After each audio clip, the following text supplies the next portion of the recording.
I guess a question that a lot of people ask all the time is, what should we do first on a lesson? What's your warm-up? What's your go-to?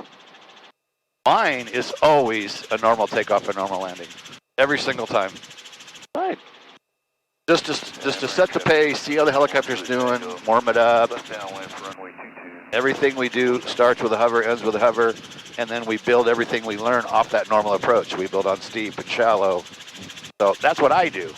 It's always, it doesn't matter where you come from, our first flight always go, just show me a normal takeoff and normal landing, how you do it.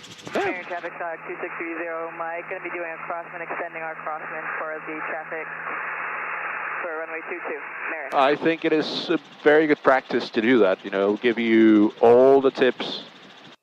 If you're an instructor, you'll be able to tell a lot about that student through doing those maneuvers. And as a student, it'll give you a good base to any other advanced maneuvers you might want to do in the lesson. All right, so I'm descending down to my 1,150, 850, 950, 1050, 1150. 1150 for my 300 AGL, clearing left and right. Clear on the left. I want to have a nice setup with 60, 0, in trim, everything where I want it. So we're going to line up with the runway. About 50 feet to my 1150.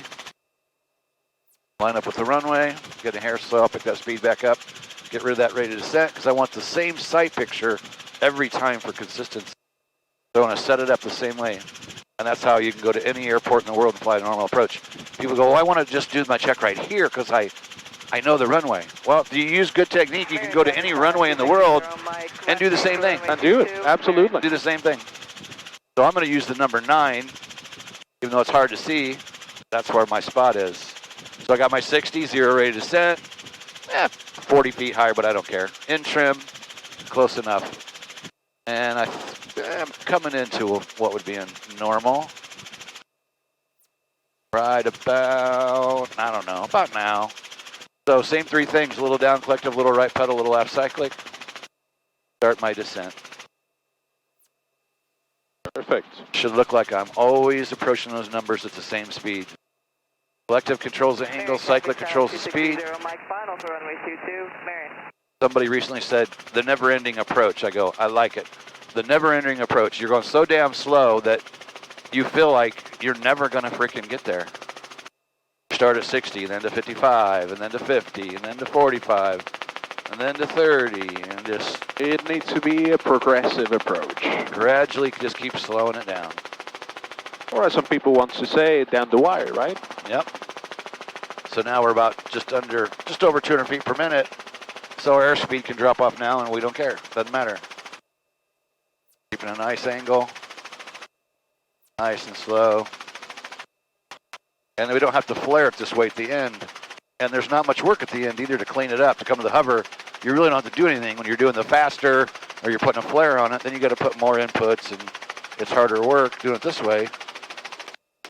You don't even do hardly anything coming out other than right now I'm pulling a little collective, adding a little bit of left pedal, and right to my numbers. Little lazy left pedal guy there. Well,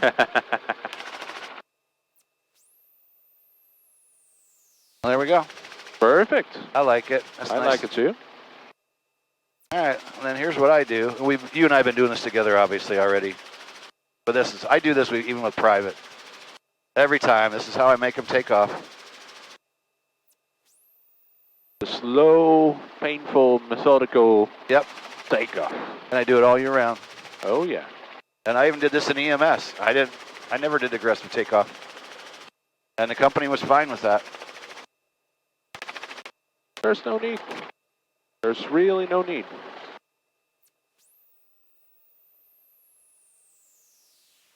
Today, the day has cooled off quite a bit, but especially in the summer, especially if you fly in a hot day like we do in Florida.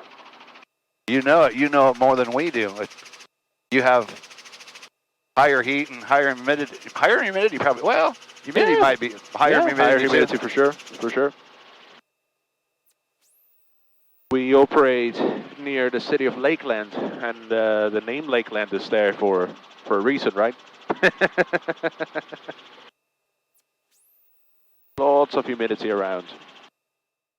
At this very moment, we're setting up for just a normal approach. So Kenny has been flying all this time, and as we keep saying on these videos, the best thing you can do before performing any sort of maneuver is to do a normal approach. Warm up before you do anything else. And I like that you chose to do that. I didn't tell you to do that. Absolutely not. You chose to do that yourself, and that's like when somebody's with me and they go, well, here, show me an auto. You do it. Like, it's like, hang on, I'm going to be on the controls for a few minutes. I want to make sure to feel where things are, how everything is behaving. Yep. That we have all our parameters set and ourselves to make sure that we can perform the maneuvers right. Yep. I never want to just, here, take the controls and show me an auto now. Show me an auto. Correct. No, give me the controls and let me warm up for a few minutes. Warsaw traffic, helicopter 181, Mike Bravo's turning right base, runway 9er, Warsaw. So, good point. I'm glad you did that. And the point is, when you go out for the day, do a normal approach starting out. Just make sure that you have everything set correctly, that your sight picture looks like you want it to look like. And that is going to give you an advantage. Warsaw traffic, helicopter 181, Mike Bravo is turning final, runway 9er, Warsaw. So of course I did a shorter approach in this case. I mean, I didn't set it up super long. We've been working on them for the week, so we'll be able to set it up nicely. Our descent rate is less than 300 feet per minute. I'm starting to reduce our speed, of course. And we're going to do that very nice, smooth, methodical approach into the numbers, regulating all of our parameters. Clear on the left, we're clear on the right as well, prior to crossing that runway.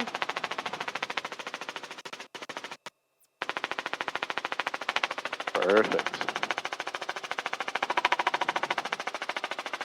There we go, our descent rate less than 300 feet. We can slow down under 30 knots. We feel shaky and we start pulling our collective in. Now that we're in ground effect, we get to the numbers without even having to flare. We're back into a hover. Nice. Yeah, I'm going to set up for a straight in, and usually I do them at 1,000, of course. You do them a little bit closer to the ground, but we'll do that. Hey, this is your first flight as a certified flight instructor. This is my first hour as a certified flight instructor. It is, because it didn't happen until you were out and he signed the temporary. So correct. This is your first official flight as a CFI. That is absolutely right. And we have more free resources like this free video. Private Pilot 101, Helicopter Training Blueprint. It's our Amazon #1 bestseller. We'll put a link around this video where you can get a free PDF or the paperback copy. PrivateBlueprint.com. All kinds of free info in there to help you get started on your flight training journey. Peace out. Peace out. When you feel the pressure to fly, but know the right decision is to stay on the ground, hit the hogs, no go, and live to fly another day. Helicopterground.com